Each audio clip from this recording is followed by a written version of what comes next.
দর্শক, এনসিপি নেতা হাসনাত আব্দুল্লাহ চট্টগ্রামের রাউজানে পথসভায়, সেখানে রয়েছেন সহকর্মী নয়ন বড়ুয়া জয়। আমরা সরাসরি যুক্ত হচ্ছি জয়ের সাথে। জয়, রাউজানে পথসভার কি খবর আছে আপনার কাছে, আর হাসনাত আব্দুল্লাহ এই পথসভাগুলো থেকে কি বার্তা দিচ্ছেন নেতাকর্মীদের?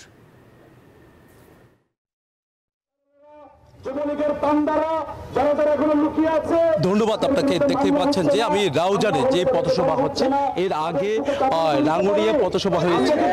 রাঙ্গুনিয়া পথসভার পর এখন রাউজানে পথসভা শুরু হয়েছে। আমরা দেখছি এনসিপি মুখ্য সংগঠক হাসনাত আব্দুল্লাহর নেতৃত্বে এই পথসভাটি চলছে। সেই পথসভায় থেকে কিন্তু বিভিন্ন বার্তা দিচ্ছে, যে সংস্কারের কথা উঠছে সেই সংস্কারের কথা কিন্তু তিনি বলেছেন। একই সাথে আমরা দেখছি যে আগামী যে নির্বাচন যেন সুন্দরভাবে জনগণের ভোটের অধিকার যেন ফিরিয়ে দিতে পারে, সেই প্রস্তাব কিন্তু তারা তুলেছেন। কথা বলবো, আমরা দেখতে পাচ্ছি যে হাসনাত আব্দুল্লাহ আছেন। আমরা একটু এই পরিস্থিতি সৃষ্টি করে রেখেছিল এখানকার ফজলে করিম চৌধুরী। আপনারা জানেন এখানকার চৌধুরী ফ্যামিলি, বিশেষ করে ফজলে করিম চৌধুরীরা রাউজানের রাজনীতিকে কিভাবে ধ্বংস করে দিয়েছিল।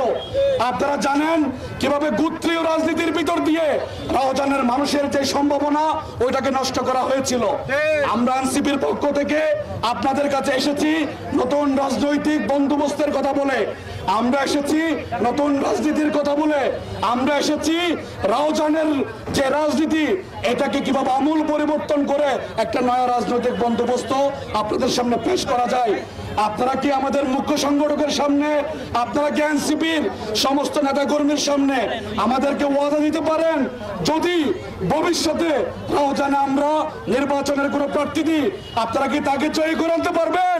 ইনশাআল্লাহ। আপনারা কি তাকে জয় করে আনতে পারবেন? ইনশাআল্লাহ। আপনারা কি পারবেন?